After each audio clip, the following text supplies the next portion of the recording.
নমস্কাৰ বন্ধু বান্ধৱীসকল, আজি মই আপোনালোকে লৈ আহিছোঁ এটা থলুৱা খাদ্যৰ সম্ভাৰ।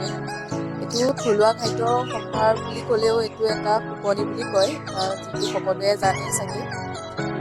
মই এইটো খাই বুলি জনা নাছিলোঁ। সেইদিনাখনি আমাৰ মায়ে বনাইছিলে, সেইটো কাৰণে মই তেতিয়া দেখি গম পালোঁ যে এইটো বস্তু খাব পাৰি, আৰু সেইটো খাব পাৰি বুলি চাগে আপোনালোক কিছু লোকে জানে আৰু কিছু লোকে নাজানে। সেইবাবে ভাবিলোঁ আপোনালোকৰ লগত মই বিতৰণ কৰি দিওঁ। ৰেচিপিটো কি মই আপোনালোকক দেখুৱাম। বলক আজি ভিডিঅ'টো আৰম্ভ কৰিম। তাত লগা এটা বস্তু মই এতিয়া আনিবলৈ গৈ আছোঁ। সেইটো আমাৰ ঘৰৰ ওচৰতে আছে, হয়তো আপোনালোকৰ ঘৰৰ ওচৰে পাজৰেও থাকিব। আৰু সেইটো বস্তু কি হয় চাওঁ বলক। এয়া বিলঙনি, আমাৰ ফালে বিলঙনি বুলি কওঁ, আপোনালোকৰ ফালে কি বুলি কয় নাজানো। মই খান্দিবলৈ লৈছোঁ।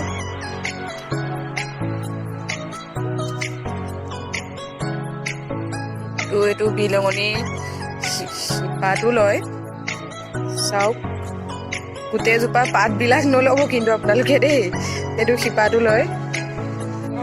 এয়া বায়ে বাকীখিনি মানে এটা দুটাইতো নহ'ব, কম হ'ব অলপ, সেইটো কাৰণে বায়ে আৰু খান্দি আছে। মই এটা আপোনালোকক খান্দি দেখুৱালোঁ। এয়া চাওক বায়ে শিপাখিনি খান্দি আছে। লগতে আমাৰ ঘৰৰ মেকুৰী দুটা আছে, এটা মিমু, এটা চিলা। সি সৰু হয়, সিও আহি পেলাই বাৰ ওচৰতে বহিছেহি। এয়া চাওক লৈ ল'লোঁ বিলঙনি শিপা।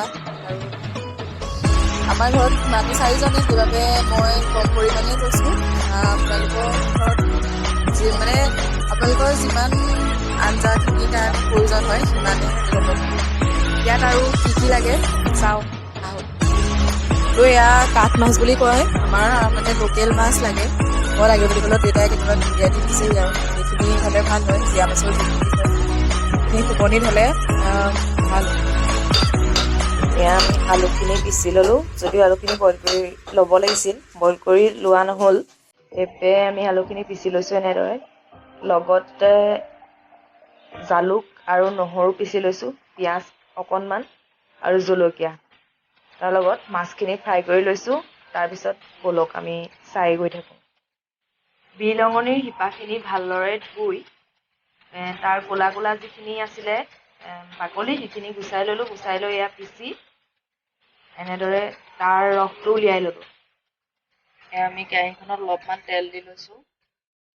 এতিয়া মছলাখিনি দি অলপ লৰাই দি অকণমান পিঁয়াজখিনি সোণালী ৰঙৰ হ'বলৈ থৈ দিছোঁ।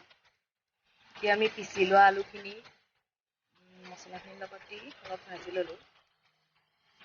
বিলঙনিৰ শিপাখিনি পিচি আমি ৰসটো উলিয়াই লৈছিলোঁ, সেইখিনি আলুখিনিৰ লগত দি এনেদৰে লৰাই ইয়াত অলপমান পানী দিম, প্ৰয়োজন অনুসাৰে অলপ হালধি,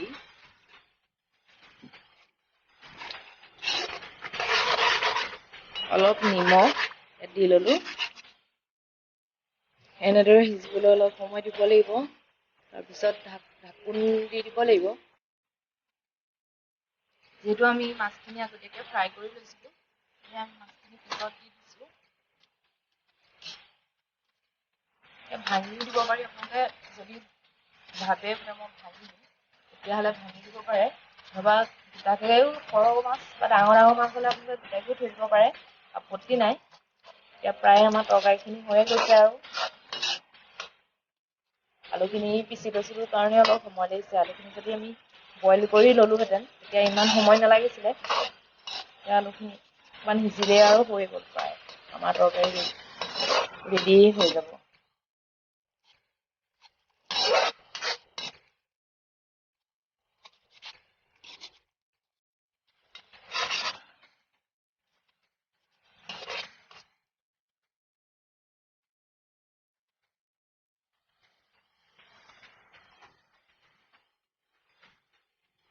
এয়া চাওক আমাৰ তৰকাৰীখিনি ৰেডি হৈ গ'ল।